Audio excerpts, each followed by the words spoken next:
ரஷ்விகா, வணக்கம் ஐயா. மகள் பிறந்த தேதி 17/8/2014 இரவு 9:52 PM, ஈரோடு.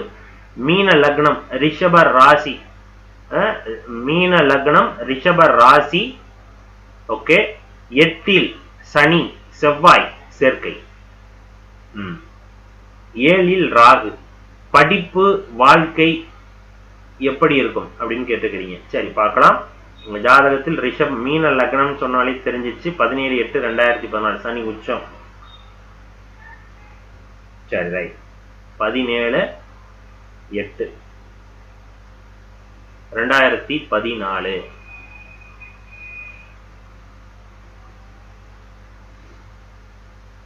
17/8/2014 இரவு 9:52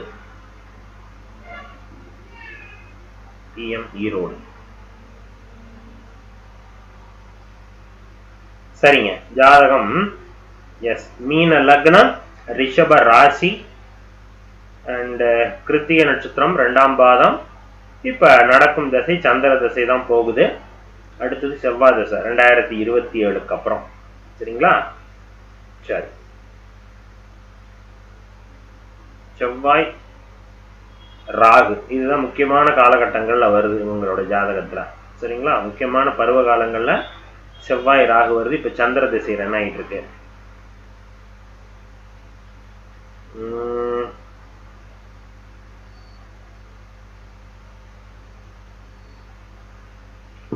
செவ்வாய் 18, சனி 23. ரெண்டும் கலந்த கலவையா தான் இருக்குதுங்க ஜாதகம். இருந்தாலும் பார்க்கலாம். உங்களுடைய கேள்வி ஓகே. படிப்பு எப்படி இருக்கும், வாழ்க்கை எப்படி இருக்கும், சிம்பிள் இதுதான். சரிங்களா? ஜாதகத்துல உங்களுக்கு பாருங்க, மீன லக்னம், ரிஷப ராசி, கிருத்திக நட்சத்திரம், நடப்பு தசா புத்தி சந்திர திசை போயிட்டு இருக்கு. சந்திரன் இந்த ஜாதகத்துல உச்சமா நிக்கிறாரு.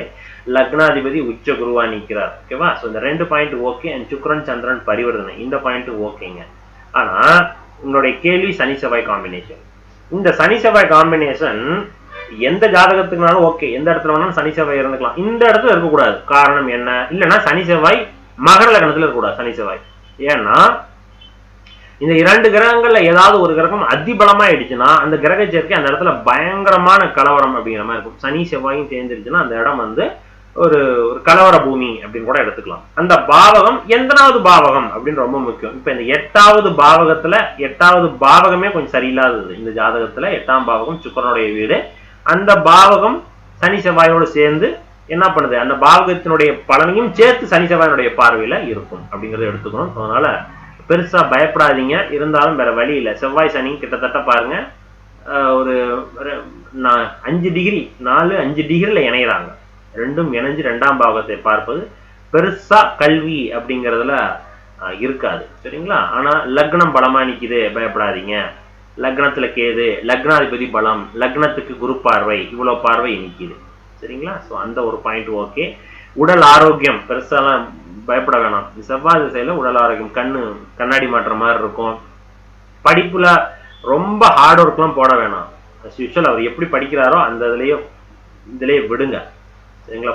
போட்டு மல்லு கட்டெல்லாம் வேணாம். இப்ப சந்திர திசை ஓரளவுக்கு போயிடுங்க. செவ்வாய் திசை, அடுத்தது ராகு திசை. செவ்வாய் திசை ஓரளவுக்கு இதா இருக்கும். ராகு திசை ஓரளவுக்கு பிக்கப் ஆகும். சரிங்களா? ஸோ செவ்வாய் திசை அந்த 7 வருடங்கள் கவனமா இருக்கணும். சரிங்களா? ஏன் 2ஆம் பாவகத்தோடு செவ்வாய் சனி. 2ஆம் பாவகம்னா ஆரம்ப கல்வி.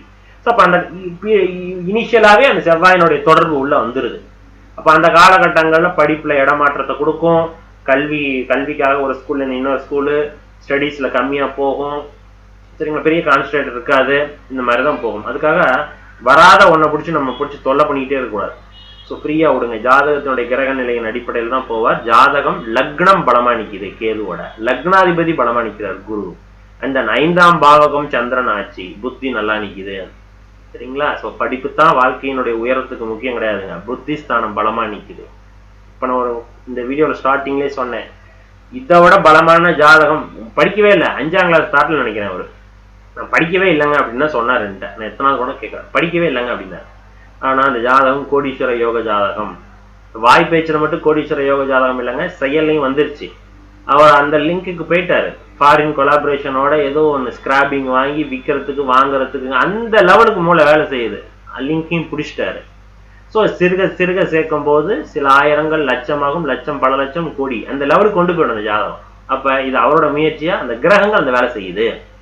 ஓகேவா? ஸோ அதனால செவ்வாய் திசை மட்டும் கொஞ்சம் கவனமா பார்த்துக்கணும். ராகு திசை as usual ஸ்டடீஸ்ல கம்பேர் கொடுத்துருவாங்க. சரிங்களா? அதுக்கு அடுத்தது ராகு, அடுத்தது குரு. ஸோ கண்டினியூஸாக போயிடும். 2 திசைகள் வாழ்க்கையோட முக்கியமான பகுதியில வந்துடும்.